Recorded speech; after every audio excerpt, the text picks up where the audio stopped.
मेरे बाबा कैसे लगे तुम्हें? तुम्हारे बाबा मुझे समझदार लगे, और उनकी तो मंगेतर भी बहुत प्यारी है। क्या शायद वो तुम्हें पसंद नहीं है ना? मतलब बात मेरी पसंद नापसंद की नहीं है। मैं भी उनको पूरी तरह से जानती नहीं हूँ ना, मगर क्या मगर? क्या? बाबा के लिए मुनासिब नहीं समझती। और ऐसा क्यों?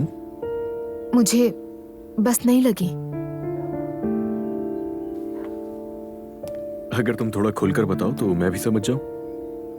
अजलान देखो, मेरी अम्मी को देखो और फिर उन्हें देखो। पहले ही मेरे वालिद उम्र में छोटे हैं, और ये बात अपनी जगह, मगर हाँ मगर बच्चे तो नहीं है ना? नहीं, ऐसी कोई बात नहीं है अजलान। हाँ ठीक है, तुम्हें तो लगा होगा कि मेरे वालिद हैं तो अजीब इंसान होंगे। दुआ, तुम अगर मुझसे खुल के बात करोगी तो मैं समझ पाऊंगा। अच्छा ठीक है, मुझे सब बहुत अजीब लगे थे, लेकिन तुम्हारी अम्मी के मामले में सब सही था, अब समझे तुम? यार नहीं समझ पा रहा हूं। छोड़ो, कोई बात नहीं, शायद मैं ही नहीं समझा पा रही।